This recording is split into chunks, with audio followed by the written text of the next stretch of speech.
Pag-usapan po natin ngayon ang patuloy na pagtaas ni Bitcoin at kung bakit maraming eksperto ang naniniwalang maaring umabot ito sa $150,000 na presyo. Kamakailan po ay nakamit ni Bitcoin ang kanyang bagong all-time high na higit $76,000. Isa sa mga eksperto sa technical analysis na si Ginoong Peter Brandt ay nagsabi po na si Bitcoin ay malapit na pong makaranas ng breakout mula sa isang mahalagang triangle pattern na maaari pong magdala dito sa mas mataas na presyo. Kaya alamin po natin kung ano ang ibig sabihin nito, paano ito nakakaapekto sa mga investors at ano ang maaring mangyari sa susunod na mga buwan.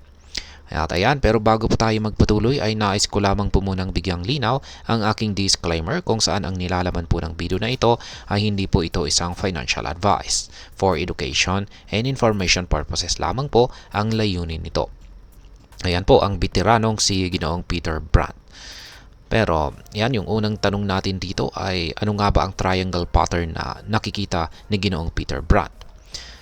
Yan, sa mundo ng trading, ang triangle pattern ay isang klase ng pattern sa chart na nagpapakita po ng pagtaas at pagbaba ng presyo sa isang asset sa loob ng masikip na range.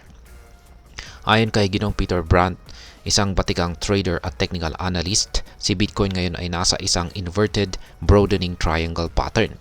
Ang ibig sabihin nito ay si Bitcoin ay maaring sumabog pataas sa presyo kapag ito ay tuluyang nakalabas mula sa pattern na ito. Kapag ang presyo ay umabot sa tuktok ng triangle, ito po ay tinatawag na breakout. Kung nangyari ang breakout, malaki ang posibilidad na magtutuloy-tuloy ang pagtaas ng presyo ni Bitcoin.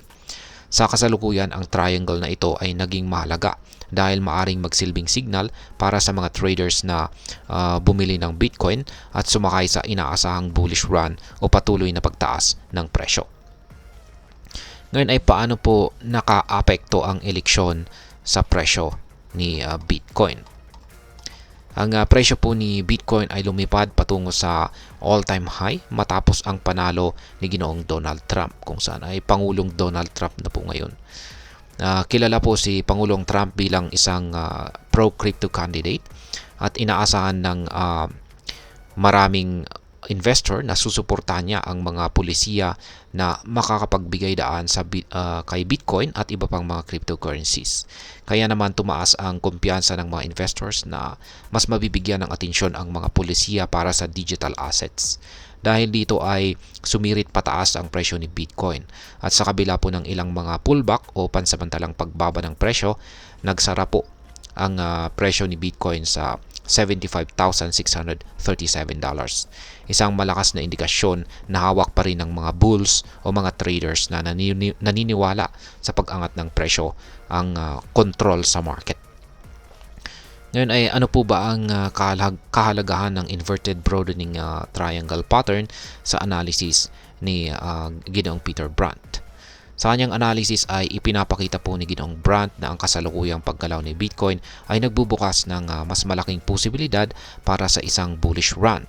Ang inverted broadening triangle pattern na ito ay isang signal na maaring dumaan si Bitcoin sa isang mas mataas na presyo kapag ito ay tuluyang naka-breakout.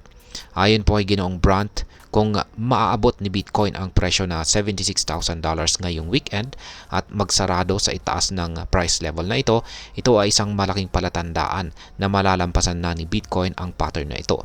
Ibig sabihin, kapag naabot ang target na presyo na ito, mas mataas ang posibilidad na magtutuloy-tuloy na ang pag-akyat ng presyo. Sa kasalukuyang kalagayan, ang moving average ni Bitcoin ay nasa $67,045. Isang price level na mas mababa sa kasalukuyang presyo. Ipinapakita nito na ang paggalaw ni Bitcoin ay malakas at may suporta mula sa mga investors, kaya mas maganda ang outlook para sa patuloy na bullish trend. Ngayon ay ano naman po ang epekto ng Bitcoin halving cycle sa presyo? Isa po sa mga susi sa pag-analyze dito kay Bitcoin ay ang tinatawag na halving cycle. Ang halving ay isang event na nangyayari sa Bitcoin network tuwing sa kada paglipas ng 4 na taon. Sa prosesong ito, ang reward na natatanggap ng mga miners ay nababawasan sa kalahati, na nagreresulta sa pagbawas ng bagong Bitcoin sa market. Ayon po kay Ginoong Brandt, si Bitcoin ay nasa sweet spot ng kasalukuyang halving cycle.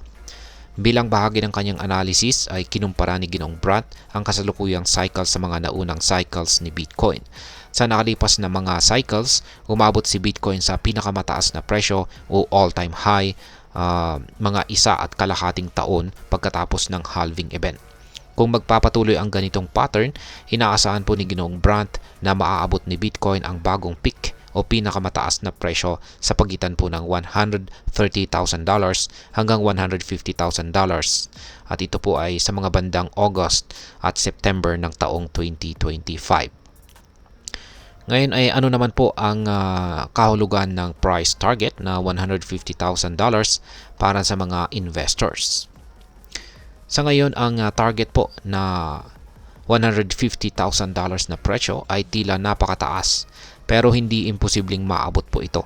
Ang presyo ni Bitcoin ay may history ng pagtaas sa bawat cycle ng halving.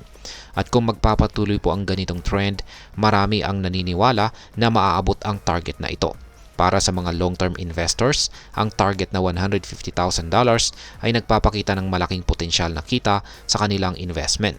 Pero syempre, may kaakibat na risk ito or panganib, lalo na dahil sa pagiging volatile ng cryptocurrency market. Ngayon ay ano po ba ang mga panganib sa ganitong market? Bilang isang volatile na asset, si Bitcoin ay may mga risk o panganib lalo na para sa mga bago o hindi gaanong bihasang investors. Mabilis po ang paggalaw ng presyo at ang mga malalaking pagtaas ay maaring sundan din ng malalaking pagbaba. Ang biglaang pagbabago sa presyo ay maaring magdulot ng pagkalugi kung hindi mag-iingat ang mga investors. Dagdag pa rito, ang Bitcoin market ay maaring maapektuhan ng mga isyu sa regulasyon. Kahit na positibo ang pananaw sa kasalukuyang administrasyon ng US sa crypto, maaring magbago ang mga polisiya sa hinaharap. Kaya naman, mahalagang manatiling updated sa mga balita at pagbabago sa regulasyon ng cryptocurrency market. Ngayon ay ano naman po ang aking masasabi tungkol dito. Sa tingin ko po, si Bitcoin ay patuloy na magiging mahalagang bahagi ng modernong finance. Ang kasalukuyang analysis po ni Ginoong Peter Brandt ay nagpapakita ng posibleng pag-angat ni Bitcoin sa presyong $150,000 sa susunod na taon. Pero bilang investor, mahalaga na may tamang kaalaman bago mag-invest, lalo na sa ganitong klaseng asset na mabilis ang pagbabago ng kanyang presyo.